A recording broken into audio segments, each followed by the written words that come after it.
Hello everybody, welcome back to the Woodworking Wisdom Workshops here at Axminster Tools. My name's Craig. Today on the bench I've got a pocket hole jig project for you. Now pocket hole jigs have been around for a long time. They've still got their place in the woodworking workshop. A very quick and easy way to join two bits of wood together where the pockets can be kind of hidden away on the inside of the cabinet, underside of a table sort of thing.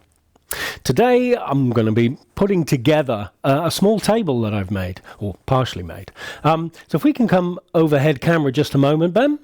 There we are. So we can see we've got here the top of the table, and you can see I've already created some pockets and joined some of the components together. I'll be doing the kind of second half of this and show you how I've done it. And we'll also be looking at getting the legs joined in as well. We've got some elm legs and some tulip skirts and tulip top here. So it'll be quite a nice, attractive, kind of contrasting colour project by the time we've finished. So let's talk and let's look at exactly what a pocket hole is. So let's come close in on this corner and we'll get a good visibility here. So there we can see some pocket holes cut in. All right. On this face, it's beautifully clean, apart from my little bandsaw cut. I'll show you that in a minute. But we're flat and level, a very nice, clean and square joint. Now, you're only going to get square if you cut square. So it's important that you cut this material square to start with. But that's, quite simply, a pocket hole drill bit. Coming in here at a set depth, and we can set the depth as well. That's important. I'll show you how to do that in a moment. And then you can see where that screw has sat, joining those two components together. You can see the screw spanning this joint here. Various screw lengths for different thicknesses of material. Okay. Now, yeah, some would say that the pocket hole, kind of way of joining is a little bit ugly. It's certainly very strong and very quick, but a little bit ugly. That's generally the face you see, though. And it looks clean, square, flush, looks really nice. If you wanted to hide this, or even make a feature of it, there is a way to do that. What we've got is plug and plug cutter. Look at that. So we've got this drill bit here that creates a plug equal to the size of the pocket hole we've just created. There's a little plug look just come out. That would have been created by this here. Okay, and then we would in turn glue this in position in this. There we are. You can see how that's fed in, and that's going to fill in that hole. You can try and match the colour of the grain, or the colour of the wood and the direction of the grain, or even you can do these in contrasting colours and really make a feature of it if you want them visible. But as said, quite often they're just hidden away on the backside of a face frame on a cabinet, the inside of a cabinet, or underside of a table. Which is what I'm going to do today, the underside and kind of joining up all components of this table. We'll come close in again and let's have a look at the jig itself. So there you have the UJK Pocket hole jig. Now this jig, probably the best one I've used. It's an all metal construction. The base is very solid. It's a solid steel base. The toggle clamp is all metal construction. Fine tuning on the clamp itself for your different material thicknesses, and this jig will easily handle 12mm material up to 30mm material. And to help you get your kind of pocket holes in the right place, we've got a little guide here. This line will line up with the different material thicknesses indicated on the side of the jig here. It's a simple undo, lift this orange block up and down to put it in the correct place. And we can see how that drill bit comes through, comes in here, comes through. Let me just orientate that. Comes through to a positive stop. We've got a stop collar on our drill bit here so we don't punch all the way through the material. But you can really see how quick, clean and easy that is to do your pockets. We've got a twin hole here, which are quite a good distance apart, quite a common distance apart, but you can see some lines indicated here. We've got dead center to the block itself, dead center to each of the pocket holes, just to help you align the material where you want it. Okay. One thing that has been a bit of a revelation to me, to be honest, and I never bothered to use it before, is the dust extraction. When you do a lot of pocket holes, certainly on a project like this with lots and lots of holes, there's a lot of waste created. Now this, I won't say 100% clearance, but I'm going to say 99% clearance. It's amazingly good at just keeping all that waste out of the way. So when your drill bit is driven through these steel collars here, these steel guides, it really does pick up the waste very, very well. I'm going to use that just to keep my benchtop clear, keep my project clear and cleaner. So there we go. The UJK pocket hole jig. So let's go back overhead, Ben, and we'll put this in position. So I'm going to clamp this. You can clamp this anywhere you want. There is actually holes in the base. You can screw it to a baseboard if you want and lock it in the vise.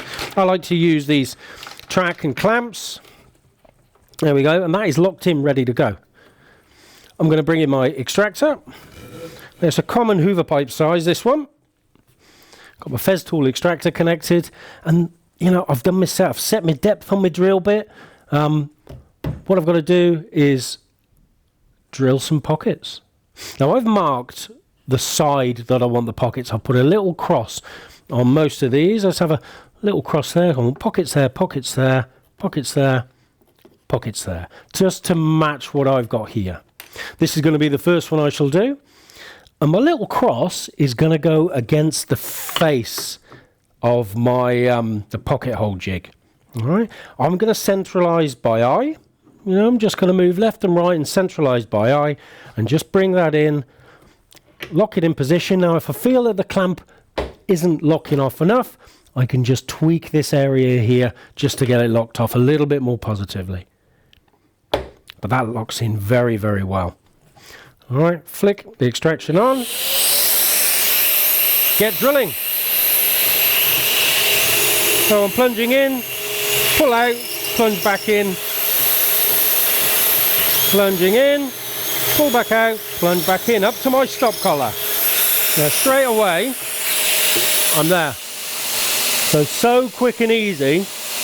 And then I'll just flip it round end to end. I'm not going to go turning it round, I'm going to flip it round end to end. Centralize again.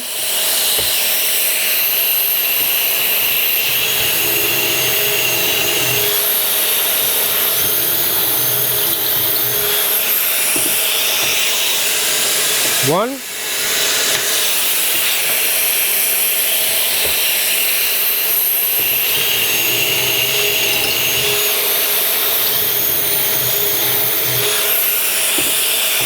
End to end.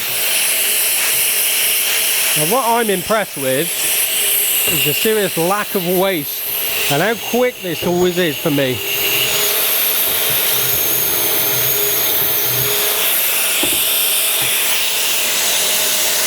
Okay, and then the final bit on the top.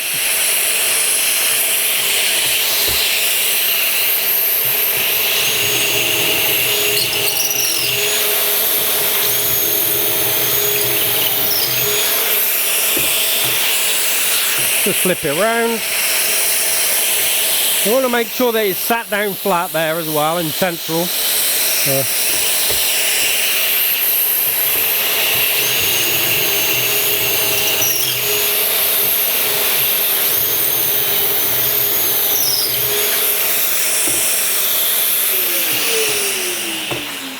And there we are. Already we have done the pockets on the extra components we need.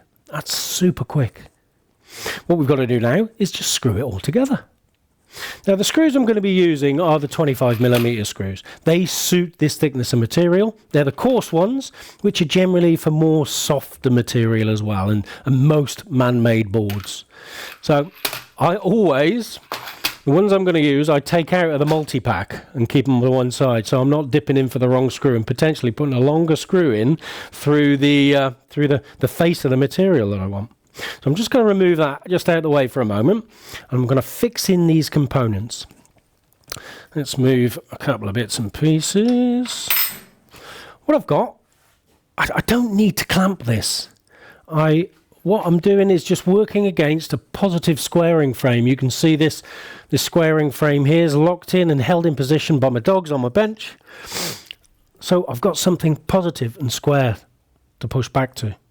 Now what I've done to get equal spacing is just used some pre-cut,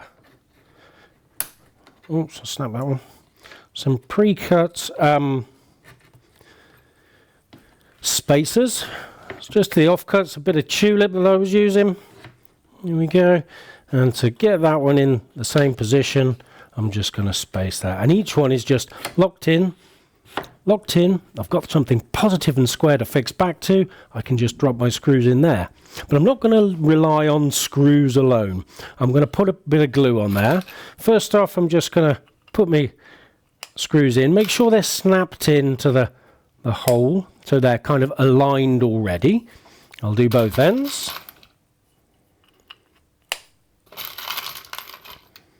There we are. That's snapped in. A little bit of glue. Just good quality, regular PVA is good. And I don't want to go too mad on the glue. I don't want to put loads on. All right, that will be plenty. All right, and then I'm just going to spread that over so all my surface is covered without too much oozing all over the place. From there,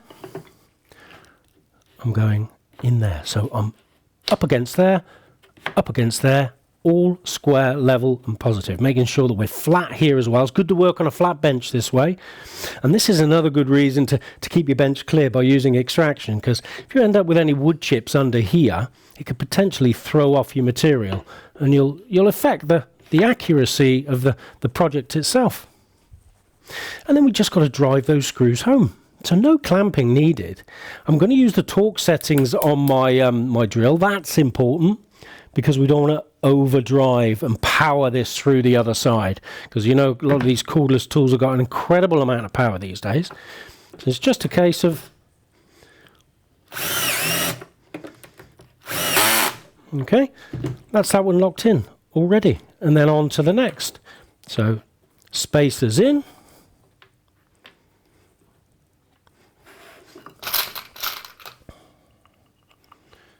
screws in, 25mm coarse.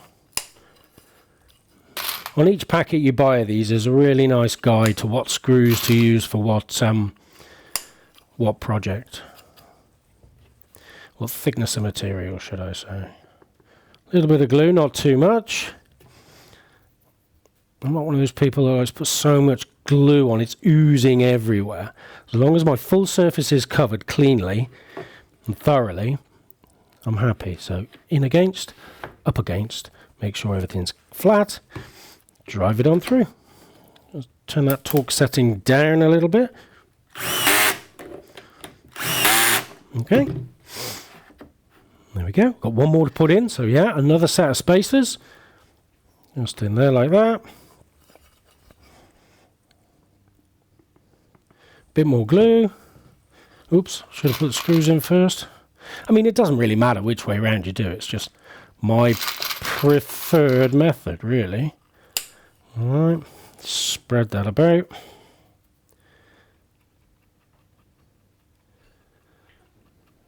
Okay. In, up against there. Now we're a little bit open here. I'd like to ordinarily screw against this, but it's not going to move. I'm happy that that's going to be really well controlled. Ooh. There we are. So there we can see our top kind of taking shape, all fixed in, all positive. What I've got to do now, let me just drop a couple screws into this other area. Do that all the way along. Okay. Put screws in everywhere. And because this is all fixed and spaced nicely, it's going to be really quick and easy to fix in the final component for the top.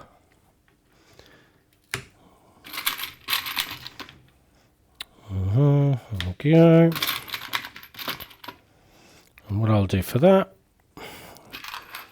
I will turn this bit round. So I'm fixing again against this positive surface here. All right. So we're coming in there like that, up against there, that's up against there, nice and positive. Make sure everything's really tucked into this corner using these two surfaces for complete alignment. All right. Bit of glue all round. Let's do that quickly.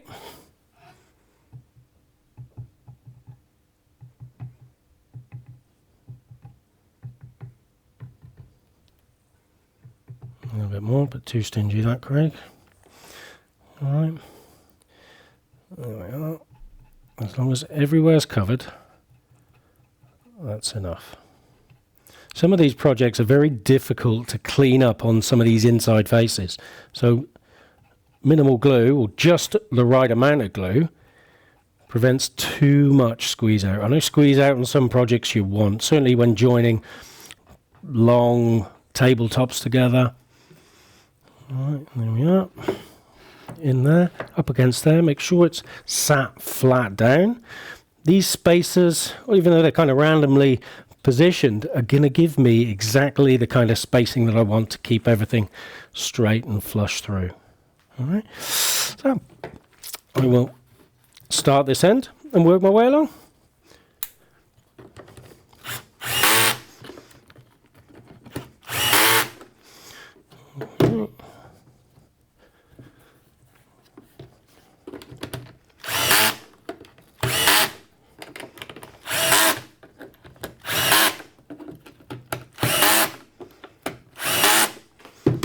Right. The further along the tabletop you get, the kind of more secure, the flatter, the more level everything becomes, as it's all locked in. Spacers can be removed at this point. Okay. And I know, like I said, it might look a little bit ugly with all those pockets from the underneath. And I kind of tend to agree, to be honest. It's not the most attractive looking bit of kit, but you could always bring in the plugs. If it really bothers you, you could bring in the plugs. All right. Plug the holes that you've just created, making it decorative, it's visible. But there we are. That's the important surface. That's what we need to see, is this tabletop. Flush, flat level, maybe just a little skim on this edge. And it's going to take next to no time at all with your good old trusty random orbital sander to get this exactly flush, flat, level and clean.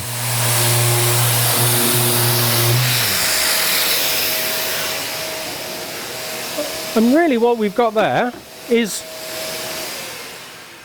a complete tabletop. It looks super attractive from above. You can clearly see how it's been made from underneath, but does that really matter? If it's a tabletop going to sit down like that? I don't know.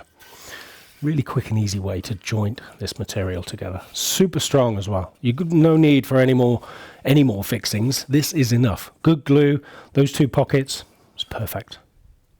Right, well that's the top done. That was quick. What we'll look at now is joining the legs, and we'll do it in a similar method. All right, we're still going to use the glue, and I've put some together already. So if we can go to camera 4, Ben, there we are. We can see what we've done there. Let's show you the really nice side first. There you go. Everything's really clean, square, come together beautifully. If I turn it round, well, you can see the way I've just done those pockets in there. Like that. I've also put a central pocket here. Now that's going to help me fix the top to this skirt. On all four kind of sides, all four skirts, this is going to put another screw through here into the underside of the top. And that's going to keep the top joined to the legs. Okay, so let's look at the components we've got to join. Right, this is where we are. So again, I've put a cross on the side that I want pocketed, and I've put a center mark here. Now that's where I want my other pocket to come in to fix to the tabletop. And I've got both components the same.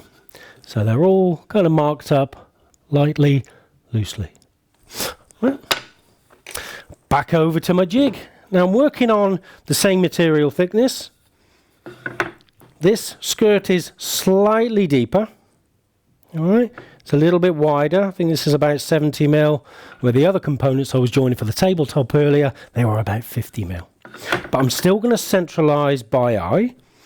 I've got the crosses facing towards me, so that's the kind of underside, or the inside if you like. All right, locked in positively, extraction on, and here we go.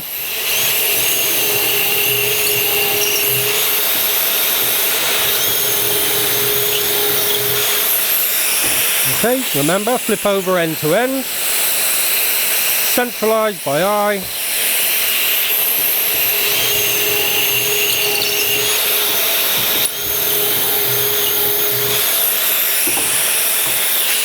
Okay, so we're there at that point. Okay, I've got one more to put in, which is this one, so that's going to face downwards and come into my jig. I'm going to find my centre line. And that's the centre line that's marked in the centre of the jig.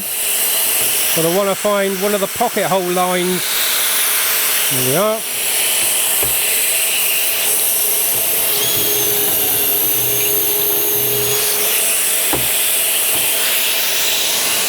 And there we go. Alright, so that's one component, and I'll just do the other piece in an identical way. Oops.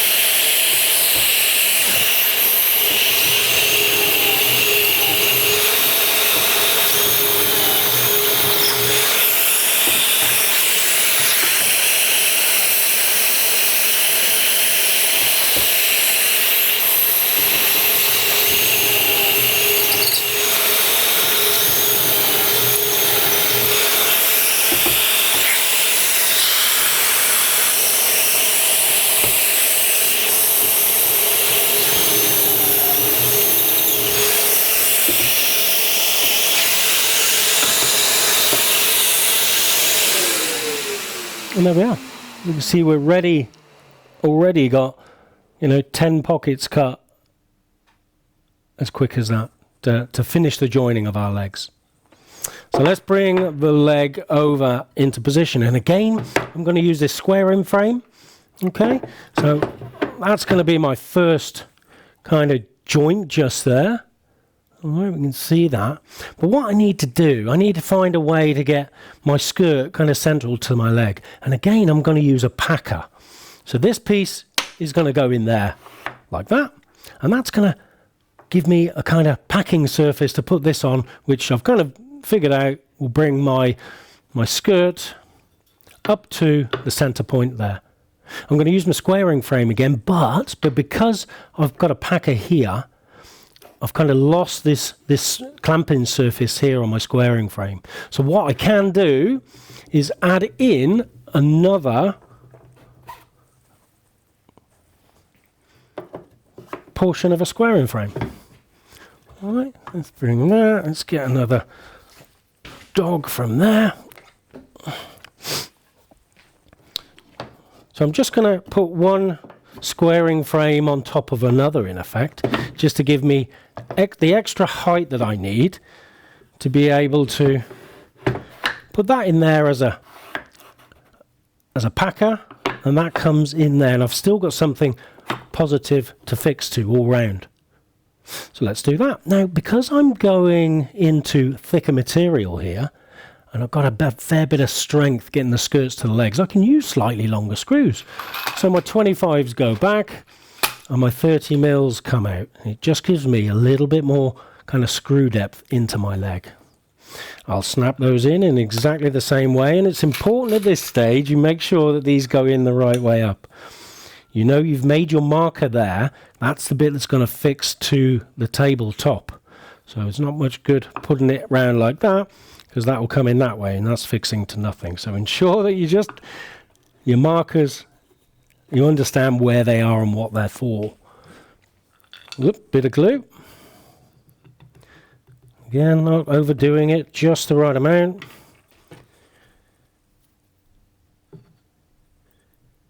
As long as all surfaces are covered. There we are.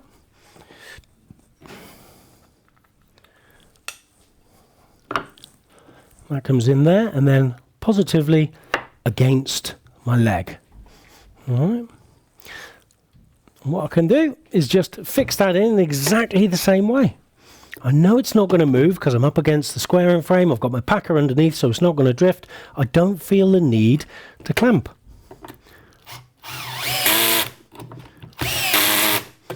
That's in and fixed already. Okay. And what we could do, should we do the other one as well while we're there? Okay, so in there, we're coming in from the other side just so we can access this. All right. Make sure we're getting it the right way up. Dropping in the slightly longer screws. There.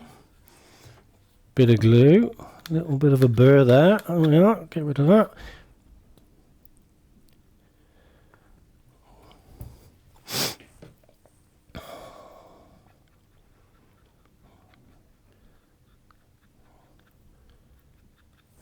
Okay, again, positive,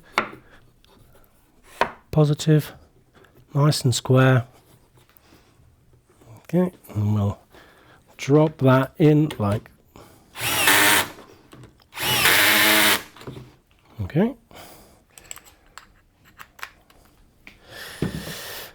There we are.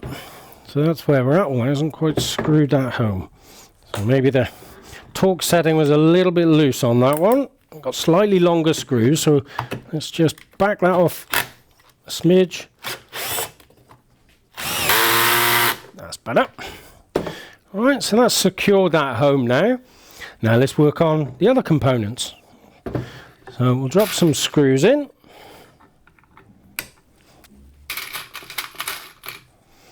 Let's just do that side first. Pop that to one side, and we've got to link the two frames together now, and we'll do that in a very similar way. So that comes in positively there. Make sure I've got no wood chips underneath. Good that this is flat and level and clean. I'm using it as a reference. Bit of glue.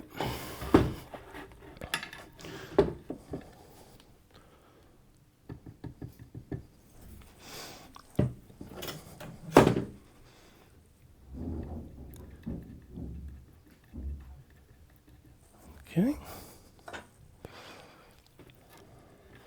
Put a bit of glue on this area as well while I'm there.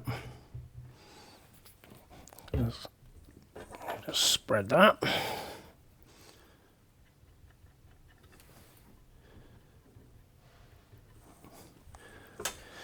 Okay.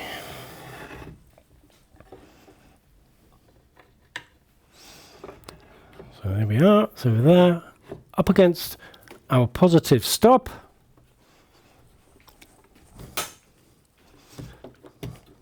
Now if, like in this instance, the drill seems a little bit big to get in there, well don't worry, because we've got available slightly shorter, let me bring those up there.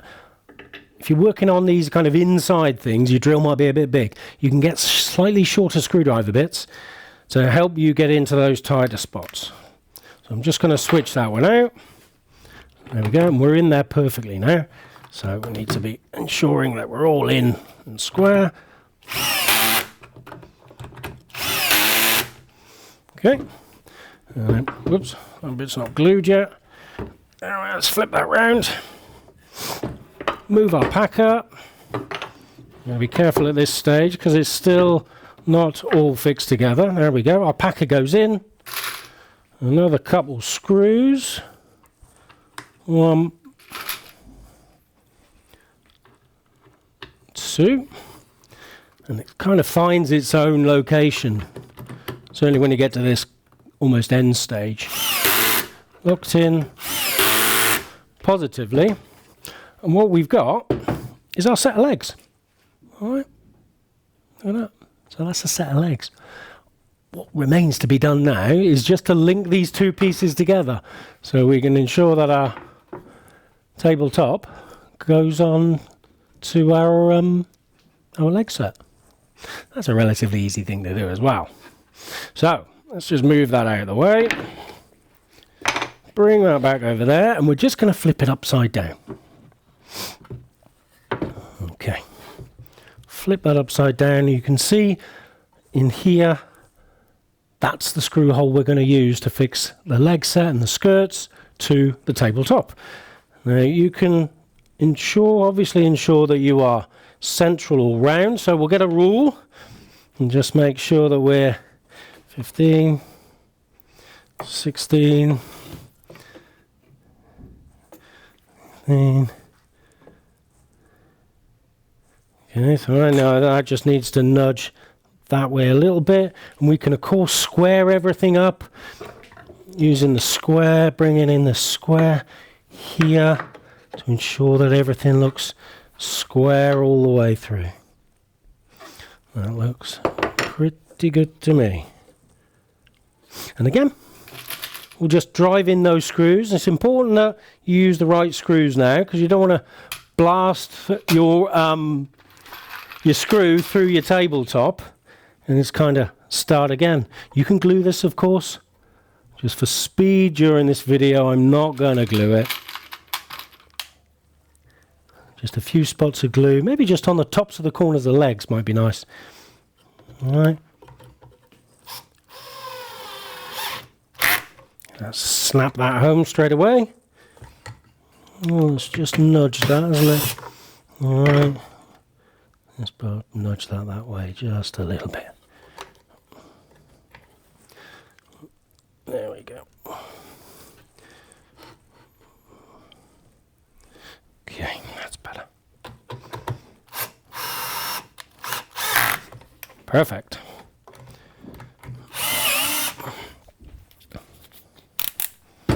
Another couple of screws. Each side. Now you can see the volume of pockets that we've got in there. There's quite a lot. And as I said, you might think, oh, that's a bit ugly. But man, is it quick and strong. There you go. We can see the volume of pockets that we've got there. But when that's turned over, you can see you can't see a single pocket. The tabletop looks sweet and clean. The legs are square and strong. And it's actually quite a nice little object. All right. Lots of pockets. That's the important bit. Everything's come together squarely, cleanly, and really quickly, as you can see. Okay. Well, there we go. That's our little table project. Hopefully you found that helpful, useful. As usual, if you have any questions, please send us an email to woodworkingwisdom@axminstertools.com. Thanks very much for watching. Bye-bye.